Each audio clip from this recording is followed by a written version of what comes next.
शरण्ये शिवे सानुकम्पे नमस्ते जगद्व्यापिके विश्वरूपे नमस्ते जगद्वन्द्यपादारविन्दे नमस्ते जगत्तारिणि त्राहि दुर्गे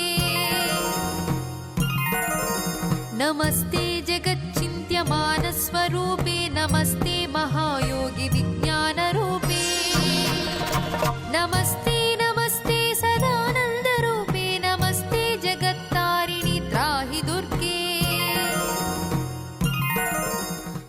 ఆఖరిసారి కదిలినప్పుడు మనసు దేన్నో స్మరిస్తుంది. దేన్ని స్మరిస్తుంది అంటే దానికి బాగా ఏది ప్రీతో దాన్ని పట్టుకుంటుంది.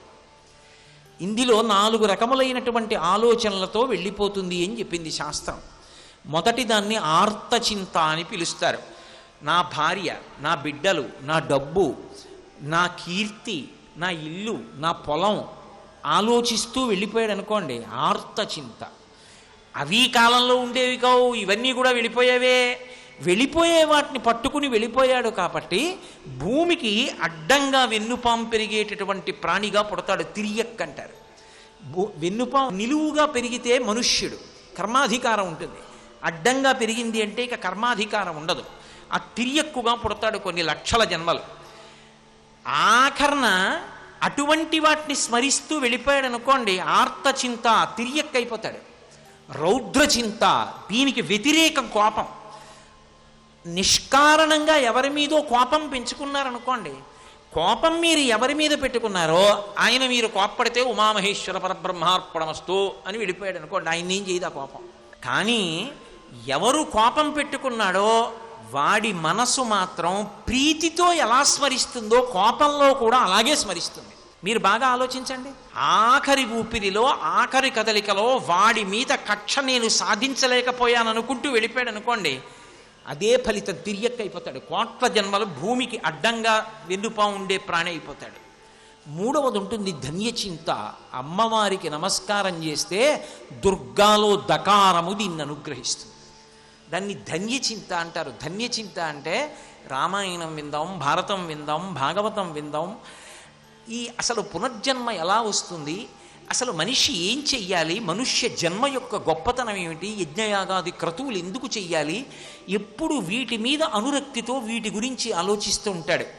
అలా ఆలోచిస్తూ దాని మీద ప్రీతి చేత ఆఖరి ఊపిరి యందు మనస్సు కదిలినప్పుడు దాన్నే పట్టుకుని వెళ్ళిపోతే దాని వలన ఉత్తమ లోకములకు వెళ్ళిపోతాడు. అది ధన్యచింత. 4వది శుక్లచింత అంటారు. అంటే ఆఖరిసారి మనసు కదులుతున్నప్పుడు ఆ మనసుని, శరీరాన్ని కూడా సాక్షిగా చూస్తాడు. తలస్నానం చేసినప్పుడు కంట్లో కుంకుడు పులుసు పడితే కనురెప్ప పైకెత్తి చూడలేకపోతున్నానని చూస్తున్న కన్ను లోపల వేరొకటి ఉన్నట్టు ఆ కన్ను ఈ కంటిని చూస్తోంది, ఈ కన్ను చూడలేకపోతోంది, దీంట్లో కుంకుడు పులుసు పడింది, ఇది నెప్పెడుతోందని. ఆ కంటితో చూసినట్టు ఈ శరీరానికి ఊపిరి అందకి ఇది పడిపోతుంటే ఓహో ఇది పడిపోతోందిరా అని సాక్షిగా చూస్తాడు.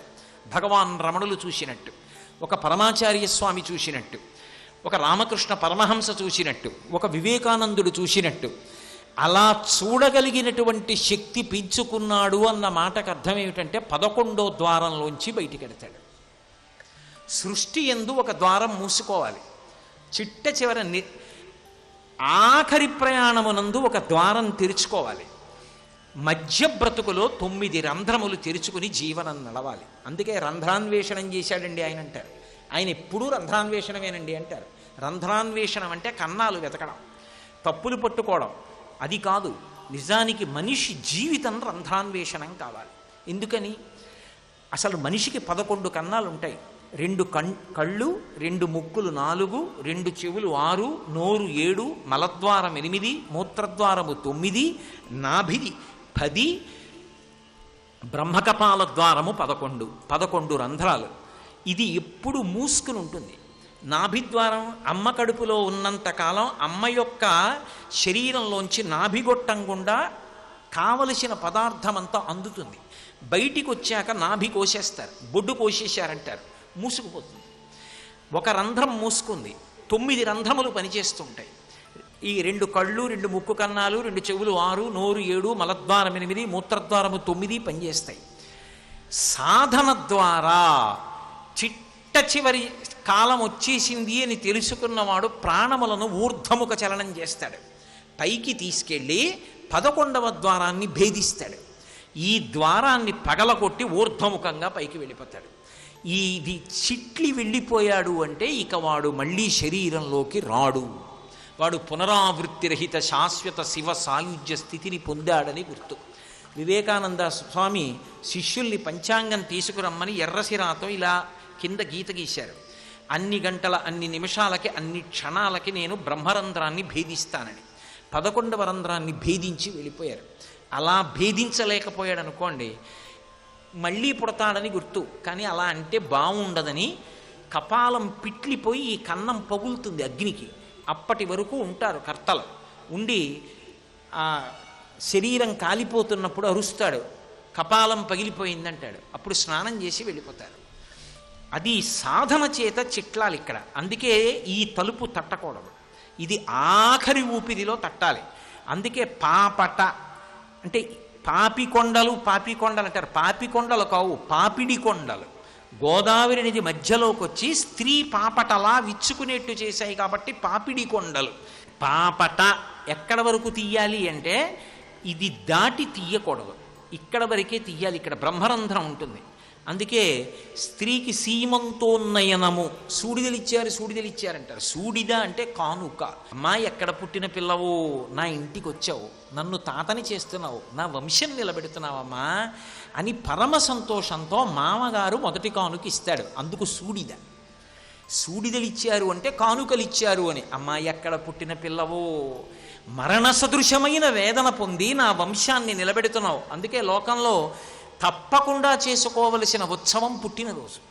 ఎన్ని పుట్టినరోజులు చేసుకోవాలంటే తన పుట్టినరోజు, తన తల్లి పుట్టినరోజు, తండ్రి పుట్టినరోజు, గురువు పుట్టినరోజు, ఈశ్వరుడు పుట్టినరోజు, ఈ 5 చెయ్యాలి.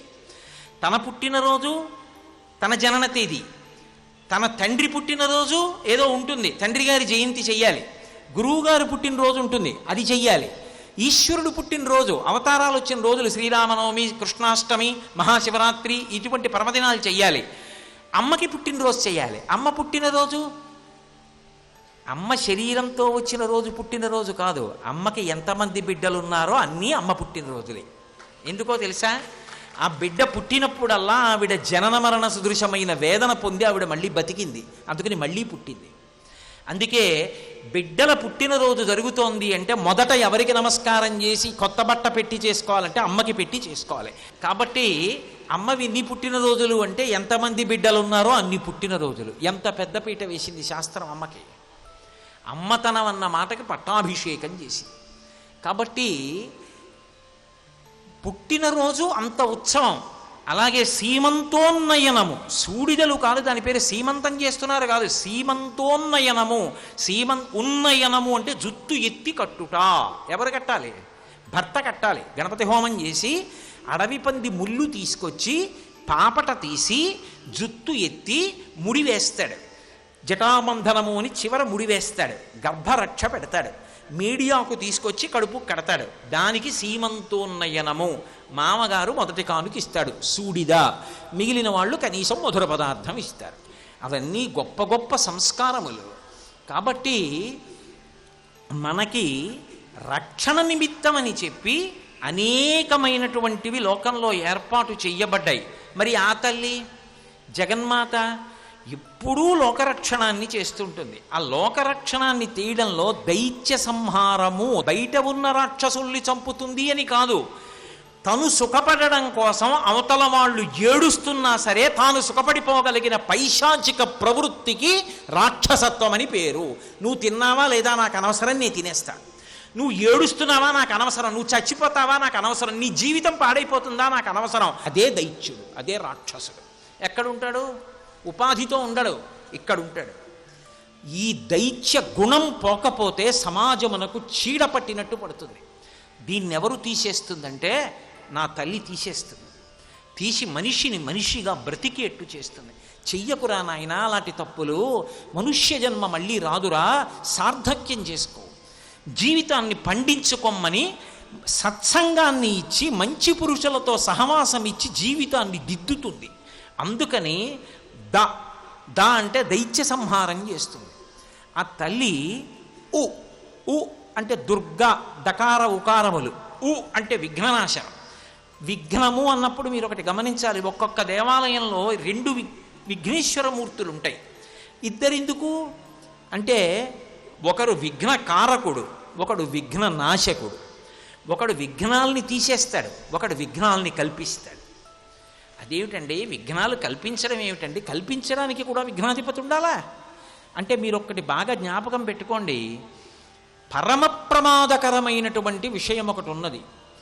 నేను కానీ ఆ పని చేశానా బాగుంటుందని నేను అనుకుంటున్నాను, కానీ నిజంగా నేను ఆ పని కానీ చేస్తే చాలా పెద్ద ప్రమాదము పొటమరిస్తుంది. నేను ఏదో మాట్లాడుతూ ఎవరితోనో అక్కడ ఉన్నటువంటి మాత్ర ఏదో తీసుకుని రాత్రి ఆ మాత్ర వేసుకు పడుకోవాలని ఆ మాత్ర చేతిలో వేసుకుని నోట్లో వేసుకుందామని ఇలా అన్నాను. అది నోట్లో పడ్డం మానేసి కింద పడిపోయింది. విఘ్నం వచ్చిందా లేదా? కింద పడిపోయింది ఏమిటని చెప్పి వెతికి తీశాను. తీసి ఇలా చూడడంలో ఇదేమిటి, ఇది నేను వేసుకునే మాత్ర కాదే రోజు అని చూశాను. ఇప్పుడు ఆ మాత్ర కింద పడకపోతే వేసేసుకుందినా? వేసుకుంటే నిద్రలో ఏమవును? అక్కర్లేని రసాయనం లోపలికెడితే విఘ్నమును కల్పించి కాపాడా లేదా? ఒక్కొక్కసారి విఘ్నమును కల్పించి కాపాడతాడు, ఒక్కొక్కసారి విఘ్నమును తీసేసి కాపాడతాడు. ఓ మంచి పని చేద్దాం అనుకున్నాం అనుకోండి, ప్రతిబంధకం అడ్డొచ్చింది అనుకోండి, ప్రతిబంధకాన్ని తీసేసి కార్యం నడవడానికి మార్గాన్ని సుగమం చేస్తాడు. 2 రకములుగాను కూడా అనుగ్రహిస్తాడు. ఆ విఘ్నము పోతే తప్ప కార్యము సాఫల్యము కాదు. ఇది చెయ్యగలిగినటువంటి శక్తి ఎవరి యందు ఉంటుంది అంటే ఆ తల్లి యందు ఉంటుంది. అందుకే ఉకారము చేత కీర్తింపబడుతుంది. ద ఉ దు ర్గలో రా, రా అగ్నిబీజం, అది రోగనాశనాన్ని చేస్తుంది. బాహ్యములో దానికి ప్రయోజనం ఏమిటి అంటే రోజు దుర్గా దుర్గా దుర్గా దుర్గా అంటున్నాడు అనుకోండి, రోగాల్ని పోగొడుతుంది.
శ్రీలలితా శివజ్యోతి సర్వకామదా శ్రీగిరి నిలయా గిరామయ సర్వమంగళా.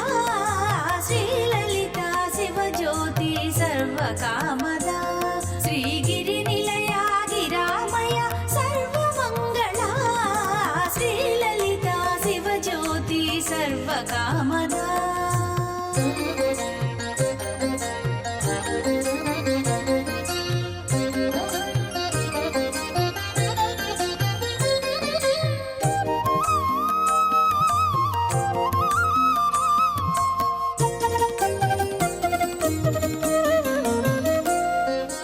జగముల చిరునగముల పరిపాలించే జననీ, అలయము మము కనికరముగా కాపాడే జననీ. జగముల చిరునగముల పరిపాలించే జననీ, అలయము మము కనికరముగా కాపాడే జననీ. మనసే నీ వశమై స్మరణే జీవనమై, మనసే నీ వశమై స్మరణే జీవనమై. వాయని వరమీయవే మంగళదాయకి ఈశ్వరి శ్రీలలితా శివజ్యోతి సర్వకామదా శ్రీగిరి నిలయా గిరామయ సర్వమంగళా. శ్రీలలితా శివజ్యోతి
वैदिकरूपिणी वेदमयी क्षीरसमुद्भव मङ्गलरूपिणी मन्त्रनिवासिनि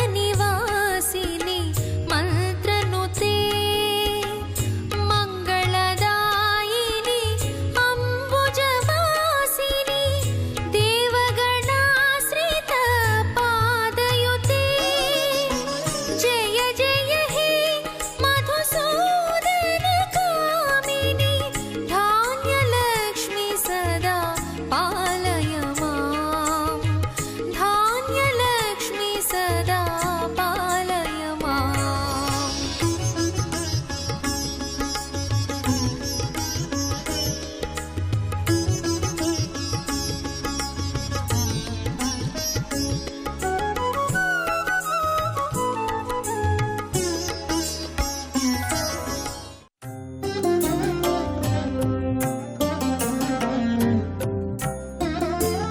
ॐ व्रजताचलशृङ्गाग्रमध्यस्थायै नमो नमः ॐ हिमाचलमहावंशपावनायै नमो नमः ॐ शङ्करार्धाङ्गसौन्दर्यशरीरायै नमो नमः ॐ लसन्मरकतस्वच्छविग्रहायै नमो नमः ॐ महातिशयसौन्दर्यलावण्यायै नमो नमः ॐ शशाङ्कशेखरप्राणवल्लभायै नमो नमः ॐ सदा पञ्चदशात्मैक्यस्वरूपायै नमो नमः ॐ वज्रमाणिक्यकटककिरीटायै नमो नमः ॐ कस्तूरीतिलकोल्लासनिटलायै नमो नमः ॐ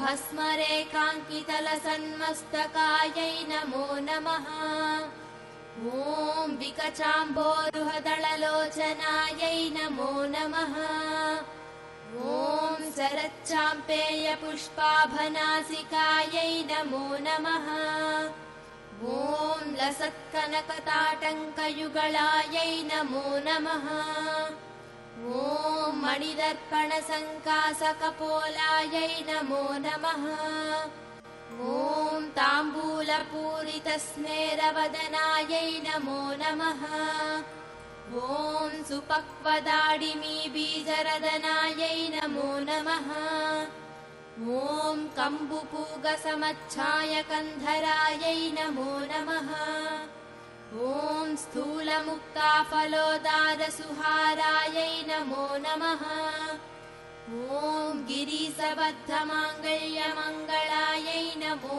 नमः ॐ पद्मपाशाङ्कुशलसत्कराब्जायै नमो नमः ॐ पद्मकैरवमन्दारसुमालिन्यै नमो नमः ॐ सुवर्णकुम्भयुग्माभसुकुचायै नमो नमः ॐ रमणीयचतुर्बाहुसंयुक्तायै नमो नमः ॐ कनकाङ्गदकेयूरभूषितायै नमो नमः ॐ बृहत्सौवर्णसौन्दर्यवसनायै नमो नमः ॐ बृहन्नितम्बविलसज्जघनायै नमो नमः ॐ सौभाग्यजातशृङ्गारमध्यमायै नमो नमः ॐ दिव्यभूषणसन्दोहरञ्जितायै नमो नमः ॐ पारिजातगुणाधिक्यपदाब्जायै नमो नमः।